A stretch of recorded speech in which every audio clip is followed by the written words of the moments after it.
InsyaAllah kita buka majlis macam buat kitab Al-Fatihah. A'udzubillahi minasyaitonirrajim. Bismillahirrahmanirrahim. Alhamdulillahi rabbil alamin. Ar-Rahmanirrahim. Maliki yaumiddin. Iyyaka na'budu wa iyyaka nasta'in. Ihdinas siratal mustaqim. Siratal ladzina an'amta 'alaihim ghairil maghdubi 'alaihim waladdallin. Amin. Innal hamdalillah wassalatu wassalamu ala Rasulillah wa ala alihi wa man walah. Nahmaduhu wa nasta'inuhu wa nastaghfiruh wa na'udzu billahi min shururi anfusina min sayyiati a'malina. Man yahdihillahu fala mudilla lahu wa man yudlil fala hadiya lahu. Wa nashhadu an la ilaha illallah wa ashhadu anna Muhammadan 'abduhu wa rasuluh. Subhanaka la ilma lana illa ma 'allamtana innaka antal alimul hakim. Rabbi shrah li sadri wa yassir li amri wahlul 'uqdatam min lisani yafqahu qawli. Rabbi zidna ilman warzuqna fahman.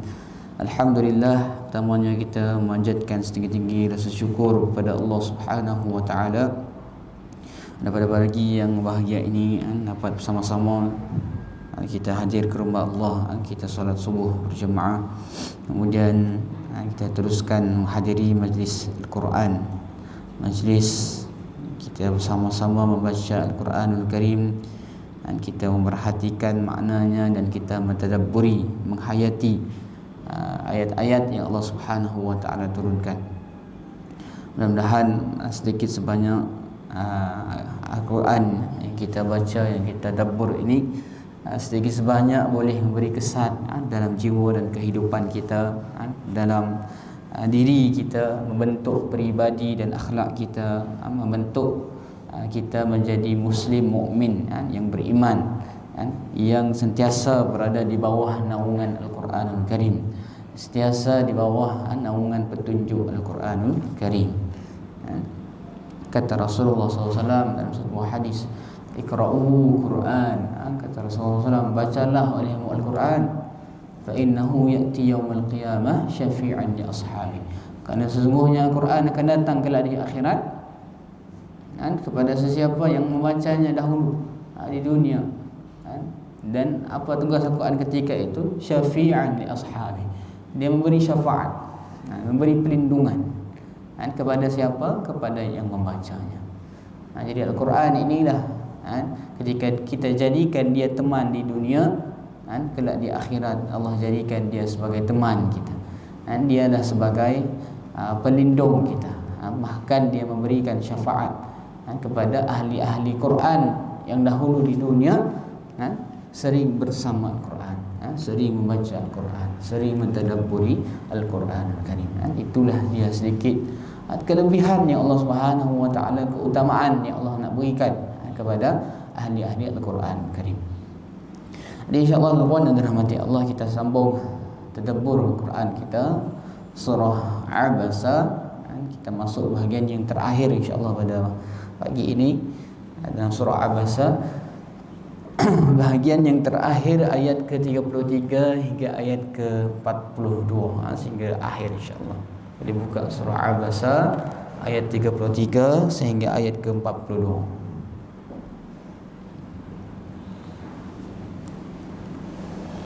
Surah yang ketiga daripada juzuk Amma.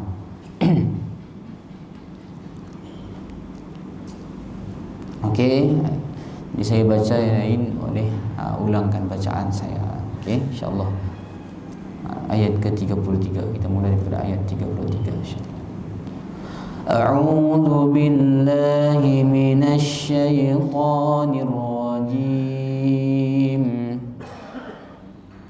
Okey, diulang. Ayat 33.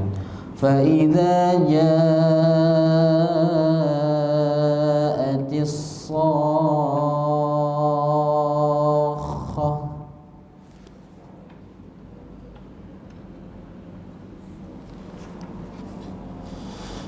Saya keluar suara pelajar. Pelajar semua saya keluar suara. Keluar suara. Ngantuk ni. Okey, kita baca sama-sama. Dia buka Quran. Siapa yang sedia Quran ambil Quran. Quran. Kalau sedia buka di handphone. Okey. Sekali lagi. فَإِذَا جَاءَتِ الصَّاخَّةُ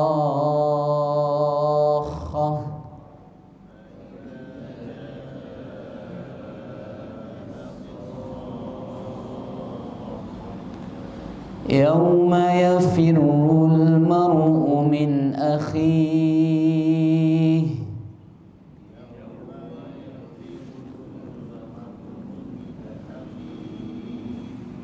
وأمه وأبيه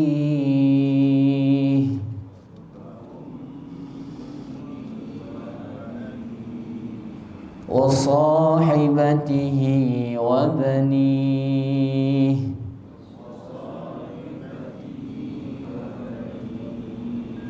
لكل امرئ منهم يومئذ شأن يغنيه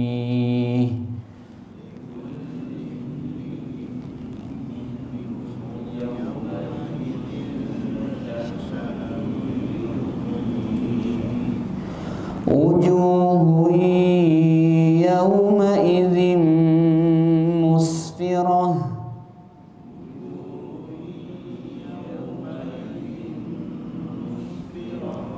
ضاحكة مستبشرة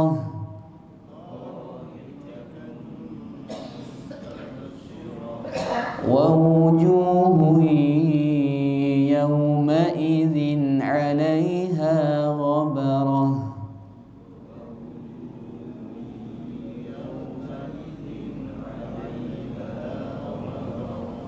ترهقها قترة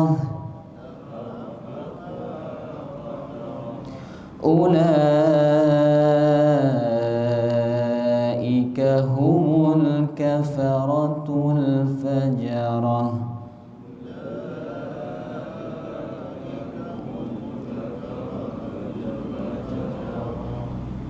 صدق الله العظيم.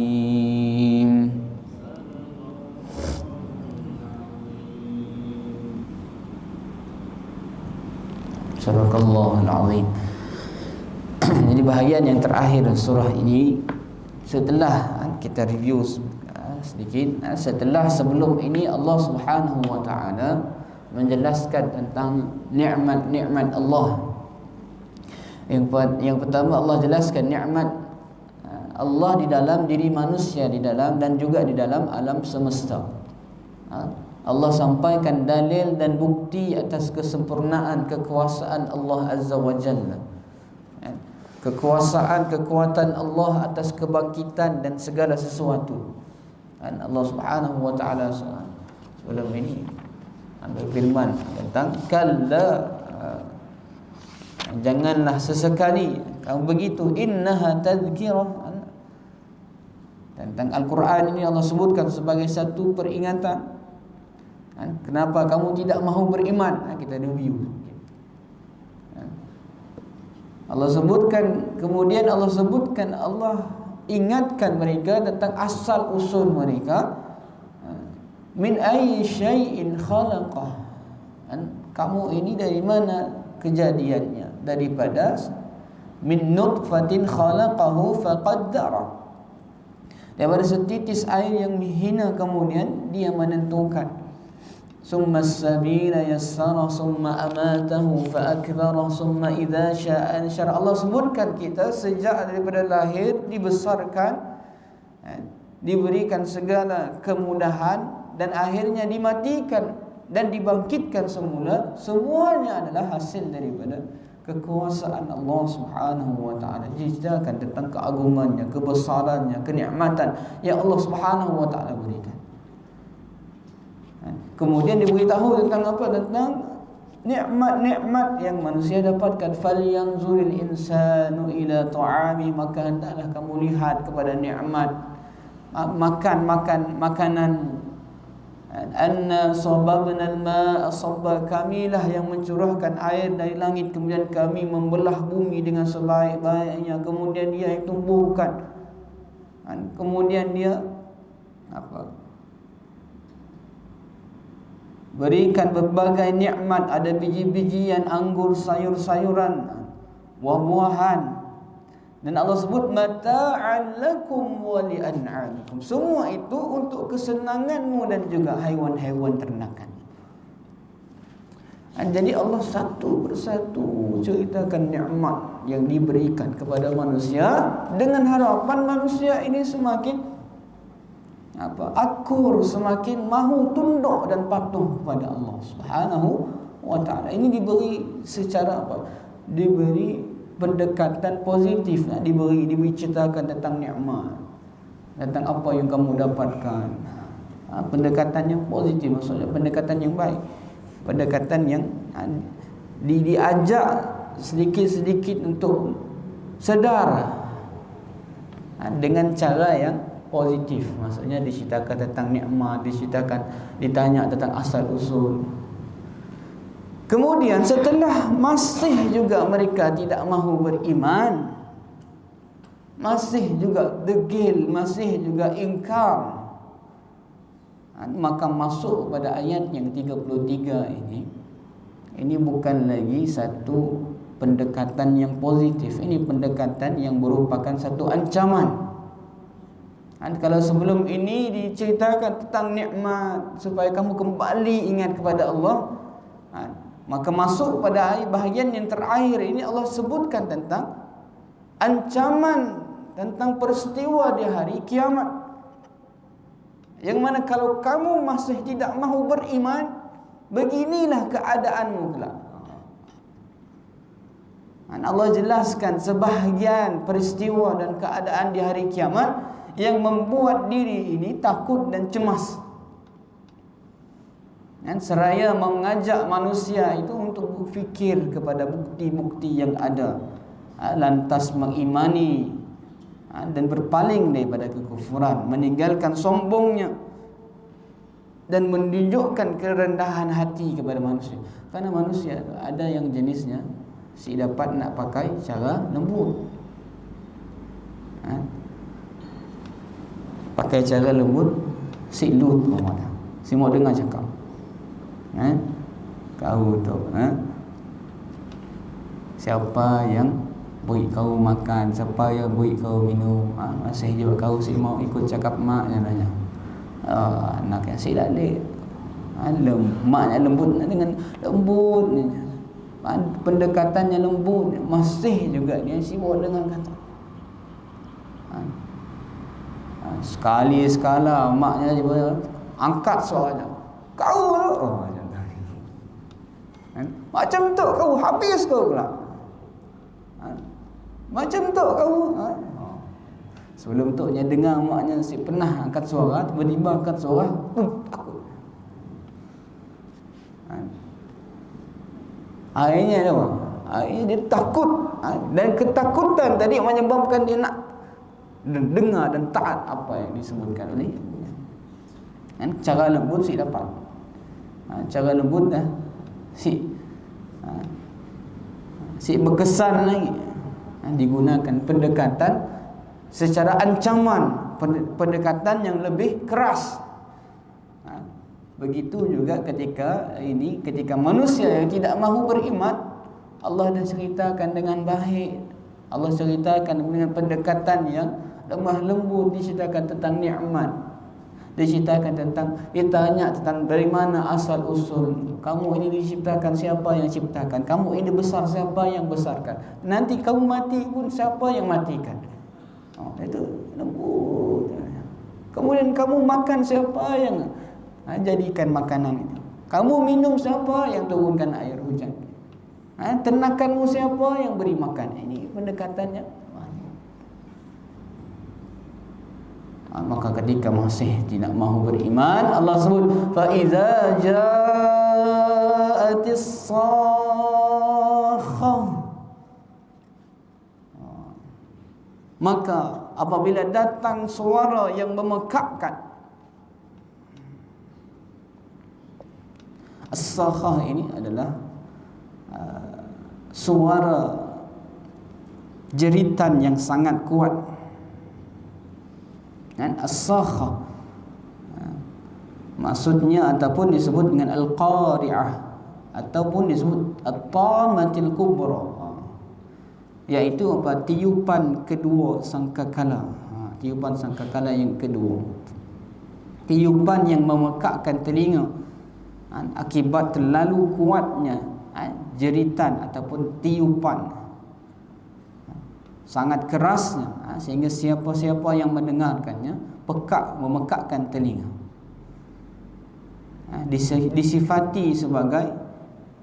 Disifatinya dengan ketika maksudnya manusia terpukul dengan suara yang keras itu, oleh itu disebut as-sakhah. As-sakhah yang memekakkan, memukul. Seolah-olah ayat ini kepada orang-orang musyrik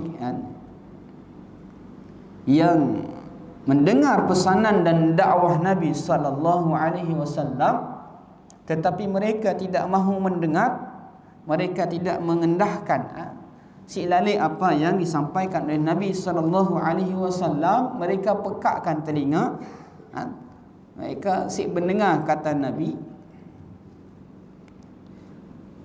Ketahuilah kelak di akhirat ini ada satu jeritan, satu pekikan yang mereka tidak dapat lawan pun jeritan itu, dan mereka tidak dapat elak pun. Dahulu mereka mengelak daripada mendengar nasihat dakwah daripada Nabi sallallahu alaihi wasallam. Allah jadikan mereka ini di akhirat mendengar jeritan as-sakhah yang sangat kuat, seolah-olah kerana degil tidak mahu mendengar nasihat daripada Rasul mereka, maka Allah Subhanahu wa ta'ala berikan azab as-sakhah, jeritan yang sangat kuat, sehingga ketika mendengar boleh pekak telinganya. Seolah-olah Allah nak beritahu, sekarang kamu boleh tutup telinga kamu daripada dengar nasihat dengan Rasulullah, kamu boleh tutup telinga kamu, lari daripada mendengar nasihat. Tapi lihatlah kelak di akhirat ada satu tiupan jeritan yang tidak dapat pun kamu lari daripadanya. As-sakhah, fa idza ja'atis sakhah, maka ketika itu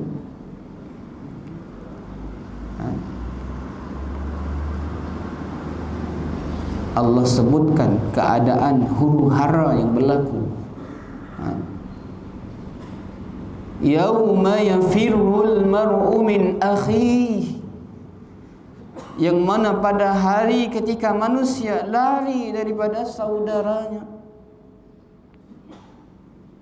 wa ummihi wa abihi, daripada ibu dan bapanya, wa sahibatihi wa banihi, dan daripada isteri dan anak-anaknya. Likulli mri'in minhum yawma idzin sya'nu yu'ni, setiap orang dari mereka pada hari itu mempunyai urusan yang menyibukkannya. Allah gambarkan keadaan huru-hara ketika itu, ketika berlakunya jeritan as-sakhah itu, ketika berlakunya hari kiamat itu, manusia akan lari daripada saudaranya. Orang yang biasanya melihat saudara, keluarga dan ibu, anak dan isteri ini biasanya dilihat di dunia sebagai orang yang paling dia cintai, paling dia dekat, paling dia kasihi, paling disayanginya. Tapi pada hari itu, orang itulah yang ia lari daripadanya.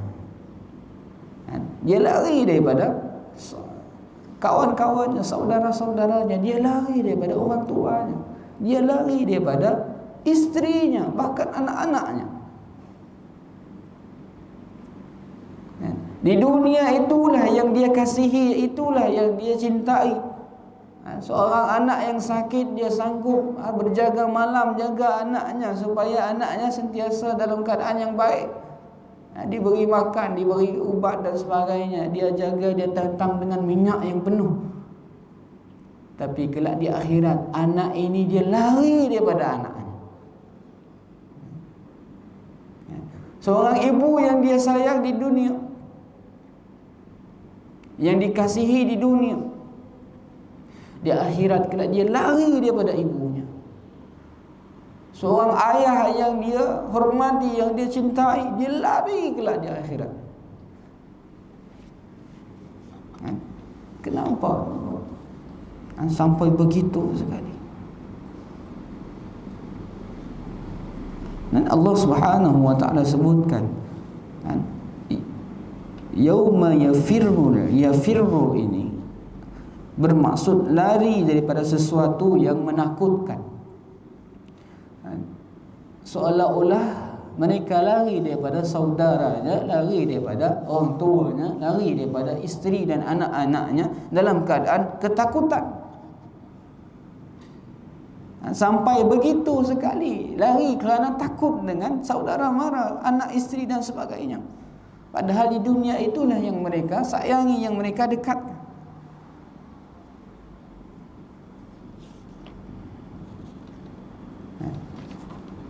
Peristiwa ini disebutkan kenapa ketika itu mereka saling lari daripada yang lain. Kerana tuan-tuan, dia ketakutan, takut sekiranya saudaranya, orang tuanya, anak isterinya akan tuntut hak daripadanya. Ketika itu manusia tidak fikir yang lain, fikirnya tentang diri sendiri, tentang amalannya yang ada, apa bekalannya, apa yang dia nak sembahkan dengan Allah Subhanahu wa taala. Dia fikirkan tentang pahala yang dia ada, dosa yang dia ada. Dia bingung bagaimana ini, dia lari-lari ke sana sini. Ketika lihat anaknya, dia akan lari daripada anaknya. Dia takut, kerana takut anaknya datang tuntut kepada ibunya, "Kau ibu, dahulu di dunia tak pernah ajarkan aku agama, tak pernah ajak aku pergi, tak pernah ajarkan aku Al-Quran contohnya. Kerana itu aku jadi orang yang jahil, hingganya aku di sini disiksa, mendapatkan azab, dituntut pula di akhirat." Jadi ibu tadi lari daripada anak-anaknya. Seorang anak, seorang ayah tengok anak dia berlari kerana takut anaknya tuntut. Engkau ayah dahulu, solehnya seorang-seorang, pergi masjid si pernah pun nak ajak aku contohnya. Pahala kau dapat seorang-seorang, aku di rumah si kau kejut pun. Ini peristiwa yang sangat menakutkan. Masing-masing ketika itu nak, dia kira nak selamatkan orang lain, nak kira selamatkan diri sendiri dengan cara apapun. Kalau boleh dia tuntut pahala daripada saudaranya, dia akan pergi tuntut. Kalau boleh dia tuntut pahala daripada orang tuanya, dia akan pergi walaupun itu orang tua. Kalau boleh dia tuntut pahala daripada isterinya, dia akan pergi. Oleh itu dalam satu hadis Rasulullah SAW sebutkan tentang ada orang yang muflis kelak di akhirat. Satu hadis kata Rasulullah SAW, "Atadruna minal muflis?" Rasulullah SAW bertanya, tahukah kalian siapa orang-orang yang muflis, orang yang bankrupt? Para sahabat pun menjawab, qalu al-muflis fina ya Rasulullah man la lahu dirham wala dinaran wala mata'. Kemudian para sahabat menjawab, orang-orang yang muflis menurut kami wahai Rasulullah adalah orang yang tidak mempunyai dirham dan juga dinar serta harta benda. Qala al-muflis min ummati yawmal qiyamah man ya'ti bis salatin wa siyamin wa zakatin wa ya'ti qad shatama 'irda hadha wa qadhafa hadha wa akala mala hadha wa daraba hadha fayuq'adu fayaqtassu hadha min hasanatihi fahadha min hasanatihi fa in faniyat hasanatuhu qabla an yuqda ma 'alayhi akhidha min khatayahum faturiha alaihi summa tariha finnar. Kemudian apa kata Rasulullah SAW?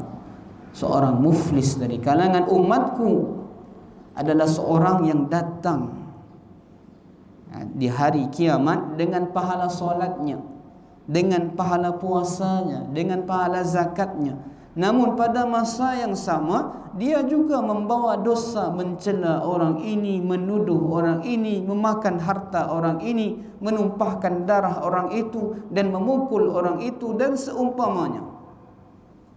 Lalu diberikanlah kepada orang ini dan itu sebahagian daripada pahala-pahala kebaikannya, dan diberikan kepada orang itu pula sebahagian pahalanya, untuk menuntut kesalahan-kesalahannya dahulu di dunia, sehingga akhirnya habis pahalanya, namun belum lagi terbayar dosa-dosa yang tertanggung atasnya. Lalu diambil pula dosa-dosa mereka tadi dan ditumpukkan ke atasnya, sehingga akhirnya dia dihumpankan ke dalam neraka kerana banyaknya dosanya. Ini orang muflis. Dia datang dengan pahala solat, dengan pahala tilawahnya, dengan pahala puasanya, dengan pahala zakatnya. Tapi dalam masa yang sama dia menzalimi keluarganya, dia menzalimi anak-anaknya, menzalimi saudara-saudaranya. Maka kelak di akhirat orang yang pernah dizalimi olehnya, dia akan datang, dia tuntut pahala.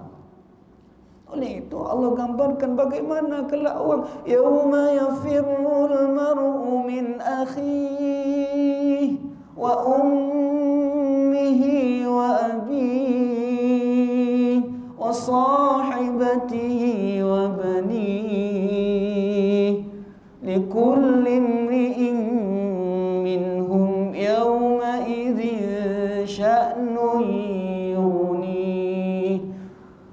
Maka pada hari itu masing-masing akan lari berlintang pukang, lari, bahkan lari daripada saudara-saudaranya, lari daripada ibu dan bapanya, lari daripada isteri, bahkan anak-anaknya. Kerana takut apa? Takut dituntut, takut disedut pahalanya, takut ditransfer, sehingga jadilah dia seorang yang muflis. Itu yang sangat ditakuti orang ketika itu. Maka masing-masing lari. Dalam surah Al-Qari Allah Subhanahu wa ta'ala, yauma yakunun nasu kal farashil mabthus. Ketika itu manusia seperti farash. Farash ini apa? Kelkatu yang berterbangan. Tengok kelkatunya, dia terbang ke sana kemari, melanggar sesama sendiri, masing-masing tidak ada, seolah-olah tidak ada tujuan. Seorang terbang sini, seorang terbang sini, saling berlanggar karena saling memikirkan tentang dirinya sendiri. Likulli imri'in minhum yawma idzin sya'nu yughni. Kata Rasulullah SAW dalam satu hadis, tuhsyaruna khufatan uratan masyatan uzlan ay ghairu makhtunin. Qala faqalat zawjatuhu ya Rasulullah nanzuru aw yara ba'duna awrata ba'd.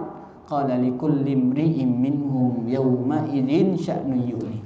Aw qala ma ashghalahu 'anil nazar. Rasulullah SAW bersabda, kalian akan dikumpulkan dalam keadaan tidak beralas kaki, tidak berpakaian dan tidak dikhitan. Ibnu Abbas bertanya, istri Rasulullah bertanya, apakah ketika itu kita tidak saling melihat aurat yang lain? Baginda menjawab, setiap orang dari mereka pada hari itu mempunyai urusan yang cukup menyibukkannya. Atau beliau menjawab, alangkah sibuknya dirinya pada hari itu daripada untuk sekadar melihat.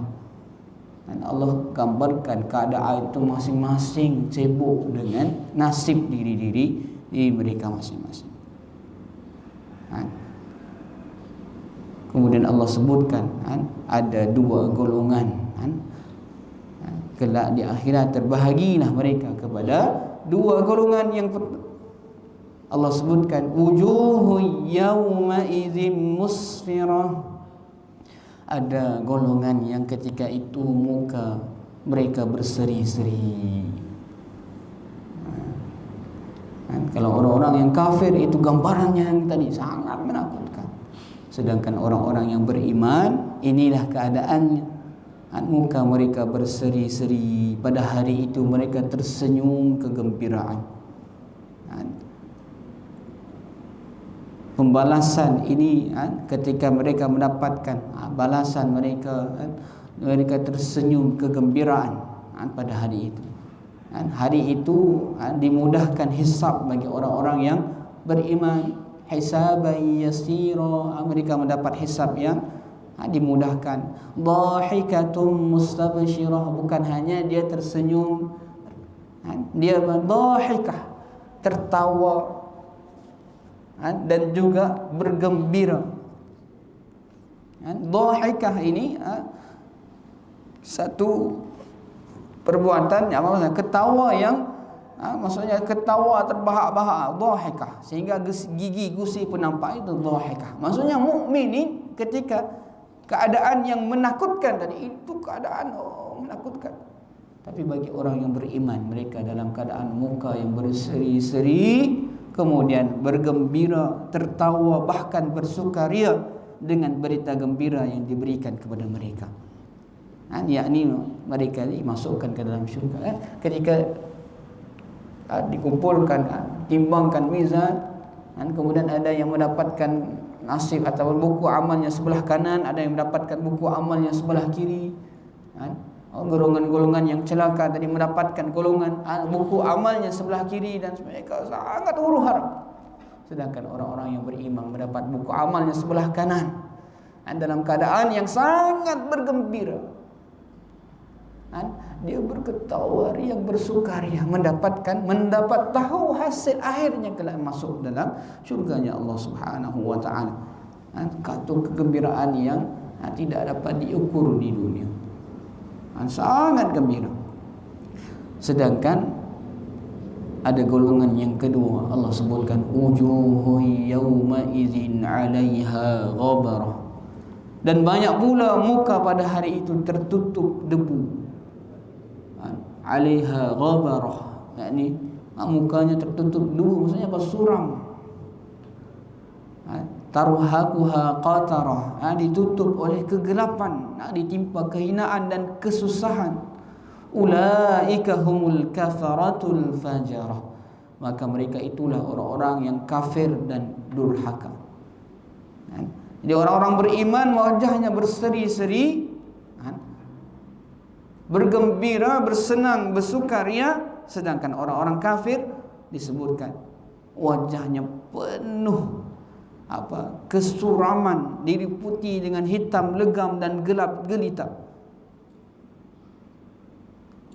Siapa mereka? Mereka lah orang-orang yang kufur, orang-orang yang ingkar, yang tidak mahu beriman dengan Allah Subhanahu wa taala, orang-orang yang kafaratul fakarah, kafar.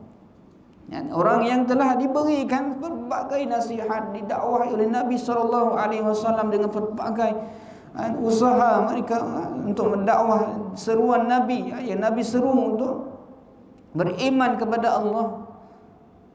Mereka tetap tidak mahu ikut, tidak mahu beriman, tetap kufur. Mereka inilah kafaratul fajarah, orang-orang yang kafir lagi durhaka. Yang digambarkan muka mereka sangat suram, mereka tunduk ketakutan, gelapnya muka, kerana ketakutan pada hari yang sangat menggentirkan itu. Kafaratul fajarah, orang-orang kafir. Jadi Allah gambarkan ada dua golongan, yang kelak di akhirat ada dua golongan. Satu golongan yang selamat, bergembira, dimasukkan ke dalam syurga. Sedangkan satu golongan yang sangat menyesali perbuatannya, satu golongan yang sangat ketakutan, satu golongan yang hitam legam mukanya digambarkan oleh Allah Subhanahu wa taala. Itulah orang-orang yang kafir, yang durhaka, orang yang tidak mahu beriman, orang-orang yang tidak mahu mempercayai beriman dengan Al-Quranul Karim. Sampai di ayat yang terakhir, ayat ke-40.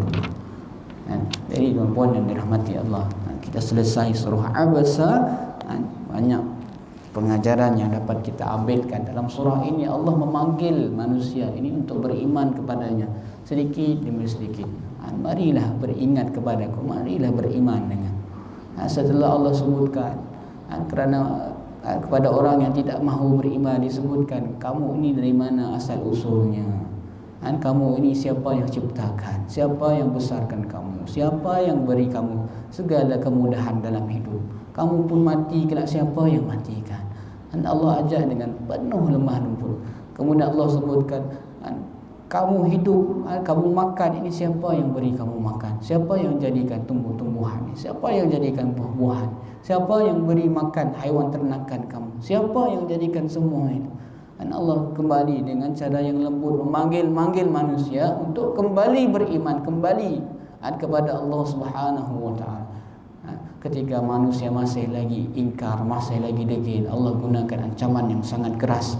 Fa idza ja'atis sakhah, maka ketahuilah kelak di akhirat, ketika datang as-sakhah itu kamu tidak akan dapat lari daripadanya. Ketika datang satu pekikan jeritan yang sangat kuat, maka ketika itu kamu tak dapat lari sebagaimana kamu lari di dunia daripada nasihat Nabi SAW. Ketika itu tidak ada tempat untuk berlari, maka kamu akan mendengar siksaan, kamu akan mendapatkan siksaan, kamu dalam keadaan yang sangat huru-hara kerana tidak beriman kepada Allah dan Rasulnya. Wallahu a'lam bishawab.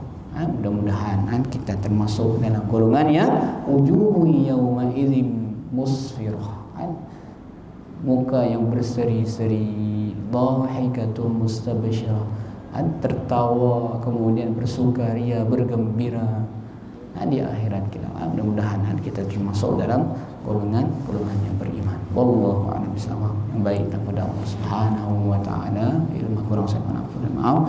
Jadi kita cukupkan kajian tadabbur kita pagi ini. Qul qauli hadza wa astaghfirullah li wa lakum wallahu ghafurur rahim. Dan tangguh dengan tasbih kifarah suratul As. Subhanakallahumma wa bihamdika asyhadu an la ilaha illa anta astaghfiruka wa atubu ilaik. Bismillahirrahmanirrahim. Wal 'asri innal insana lafi khusr illa alladziina aamanu wa 'amilus shalihaat wa tawassaw bil haqqi wa tawassaw bis sabr. Assalamu alaikum warahmatullahi wabarakatuh.